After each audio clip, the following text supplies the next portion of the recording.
being treated as terrorism. Parsons Green is being treated as terrorism. The incident, the explosion that we've been reporting on this morning, that was reported at 8:20 this morning, a white container inside what looked like a supermarket carrier bag, and a fire and the associated reported injuries. We are now being told that this incident is being treated as terrorism. Counter-terrorism sources say they are working on the assumption that the incident was terrorism.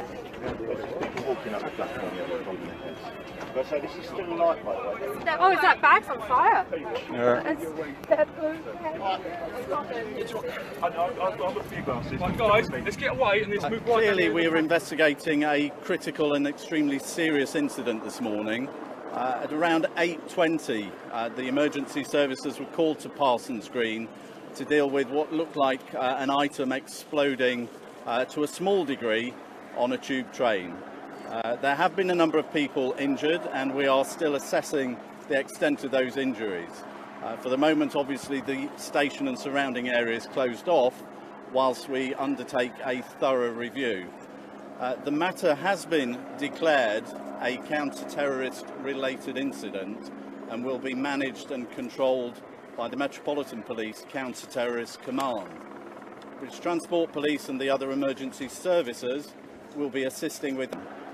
There have been a number of people injured, and we are still assessing the extent of those injuries.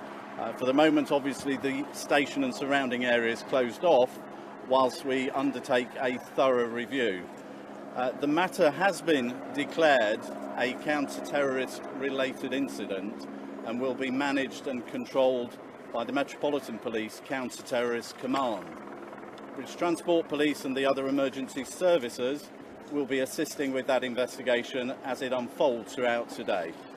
At this stage, we are still in the very early stages of the investigation, and it's too early to speculate on any next steps, but we will issue a further statement as we understand more about the incident. Thank you very much.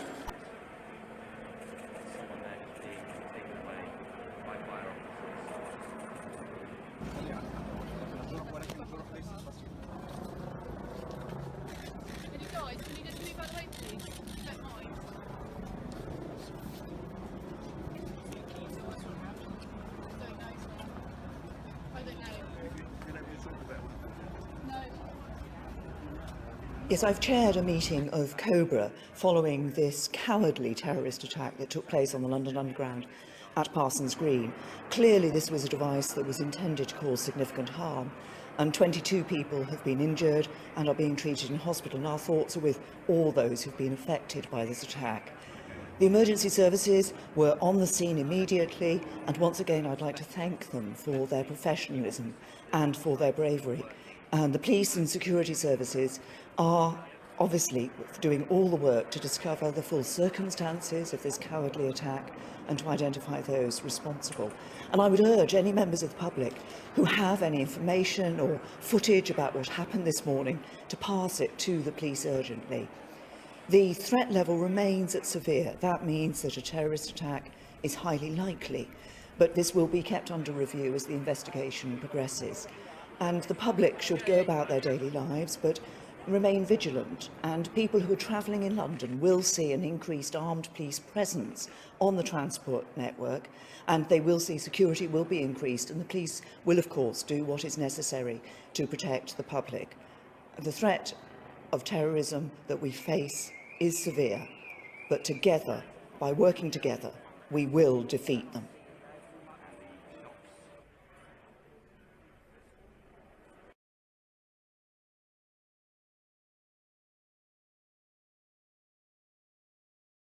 I never think it's helpful for anybody to speculate on what is an ongoing investigation. As I've just said, the police and security services are working to discover the full circumstances of this cowardly attack and to identify all those responsible. Here in Parsons Green, more on the detail in just a moment, but first our Home Affairs correspondent Mark White is with me with some breaking news. Mark. Kay, we've just had it confirmed from sources that they have now identified an individual who they believe to be the person who left that improvised explosive device on the tube carriage here at Parsons Green station. And what they've been doing, of course, in the hours since that bombing is being pouring through CCTV, and we understand that on some of that CCTV footage they have been able to isolate and identify an individual. Now, what we should clarify is we're not saying that they know exactly who the person is, that they know the person's identity, but they have found on the CCTV someone who they believe is the bomber.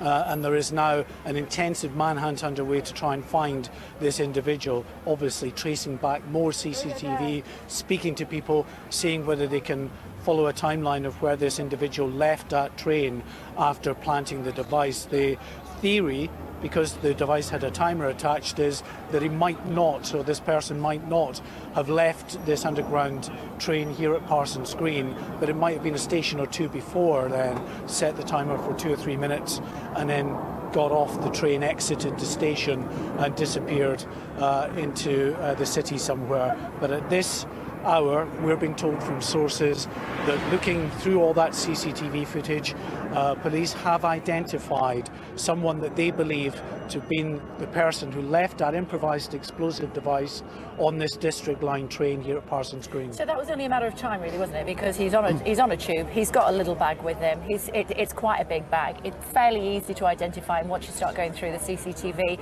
Presumably, next steps are to issue that photograph. Yeah, that might come out in the fullness of time. It all depends, and this is what's not been clarified to us, whether when they say identified, they can go further than that and say, actually, we know who this person is. But they've certainly isolated this person on CCTV footage. The next step would be to try to determine who the individual is.